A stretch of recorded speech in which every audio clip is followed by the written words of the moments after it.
Yokoso, my manga society. So today we actually have a pretty big haul. This is probably the biggest that I've had in a while. So we'll just get right into it. So these first set of books I've actually read, or not read, but watched already. But I am completing the series. So this is the rest of Pluto. So I had 1 through 3, and now I got 5, 6, 7, and 8. So this completes my Pluto collection, and it definitely lives up to the hype. I am not all the way through yet. I am on volume 6, so I have 6, 7, and 8 to do. And these are actually the only mangas in this haul that I haven't actually read yet. So everything else I've read, so I can give my opinion on those. So the art is absolutely amazing. It is just as good as the anime. It was cool to watch the anime first. The animation was absolutely amazing. And let's hope that they do 20th Century Boys next. I doubt it, but who knows? If they can do Pluto as good as they did, then I'd be excited for 20th Century Boys. So this next one is Drifters. So this was written by the same person as Hellsing. I did read this. It is an omnibus and it comes with 3 volumes inside. I have read this, like I said, and it was really good. I really enjoyed it. It's technically an isekai where they bring like historical figures to this, fantasy type world. And they're fighting these they call them like Ends. I think they're also historical figures, but they're kind of like on the bad side. But it's really cool. I would highly recommend it. I think they'll come out with another one. This is on hiatus though, so I don't know how fast these are even gonna come out. So next up, we got Blue Lock, number 17. And if you haven't watched the anime, then skip ahead. This does have the amazing panel. There it is.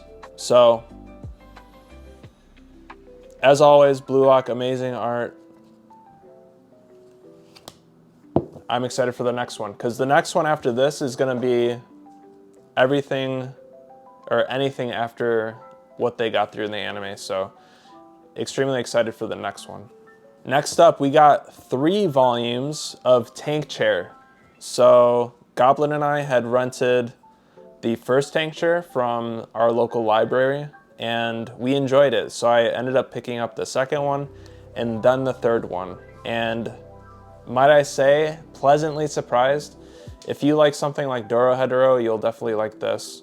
I thought it was gonna be a lot goofier with no story, but it actually, it is still goofy, but I would highly recommend this. The art's really cool, and it definitely has an interesting and unique story to it. So I would highly recommend this as well. Next up, we got volume 5 of Chojin X.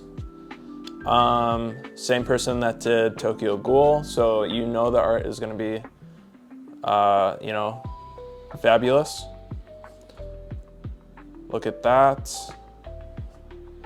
So when I first started reading Chojin, I was a little skeptical. It wasn't like the most amazing thing ever, but I think the story is picking up. There is more of a plot now, so I'm interested to see where that goes. And I'm always, excited to see the art of Ishida. So next up, we got Fragrant Flower Blooms with Dignity, volume 5. So I was extremely excited for this because volume 4 left off on a cliffhanger.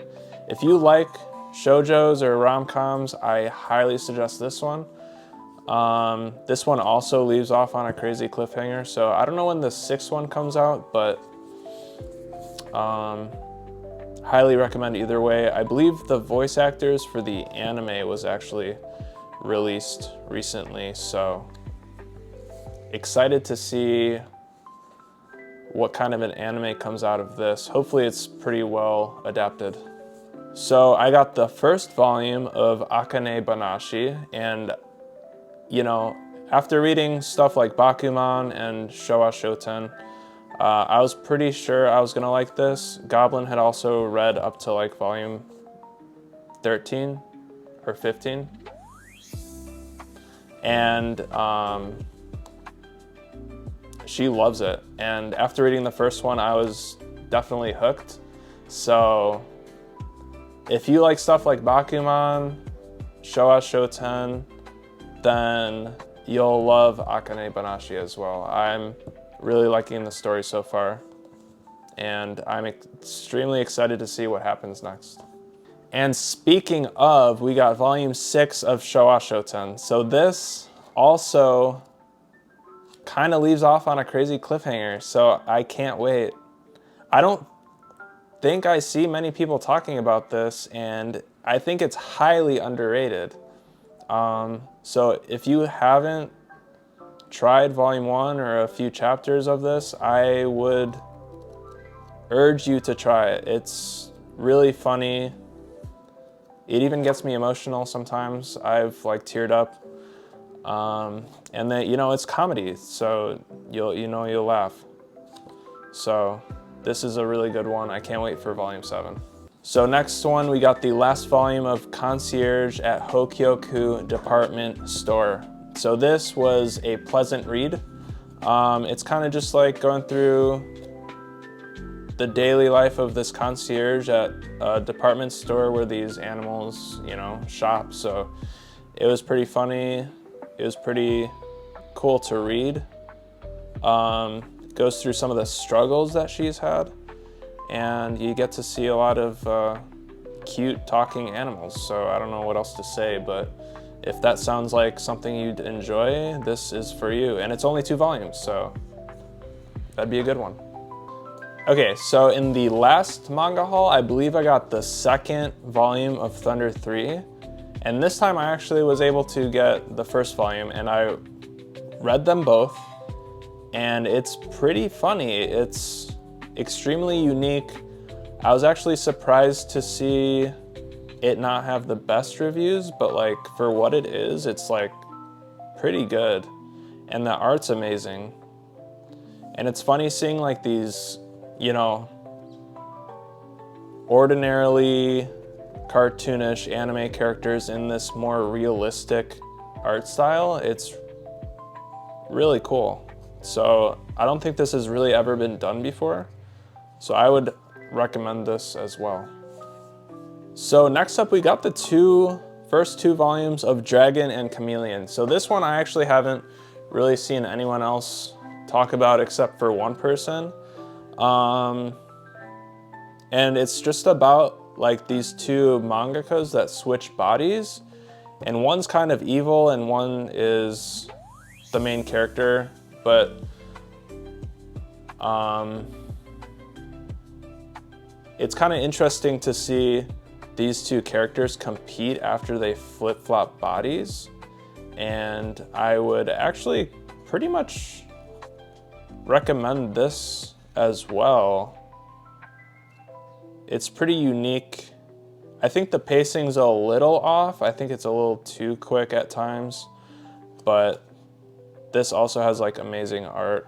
If you like stories about mangakas, I feel like these are always pretty interesting to read because they give info about within the manga industry, and I'm always collecting and reading a lot of manga.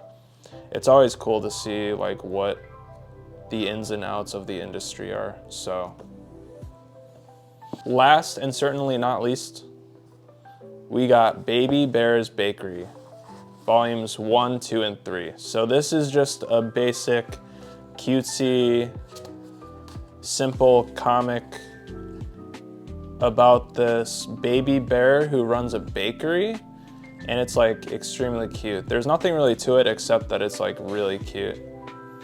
And so there's this one guy that works as his kind of like assistant at the bakery, and he kind of helps the baby bear through, everyday life stuff, because The baby bear is just good at baking. Doesn't really know anything about real life, really. So it's just like a really heartwarming series, I would say. I believe Manga Sloth got me on this one. So shout out to him for that. And yeah, I don't know, there's nothing really much to it, but if you do like cutesy type stuff, if you like cute little baby bears who run bakeries, then this one's for you. That is all the manga that I have for today. Thank you so much for watching. I will be doing a tier list of everything that I have read in the month of March, so be sure to keep an eye out for that. I believe I'll be posting that next week, actually. And then the week after that is another Barnes & Noble shopping vlog type video. So if you enjoyed this video, don't forget to leave a like and subscribe. Comment down below what you thought looked most interesting in this haul or what you've gotten recently. And yeah, as always, this world is cruel, but at least we have manga.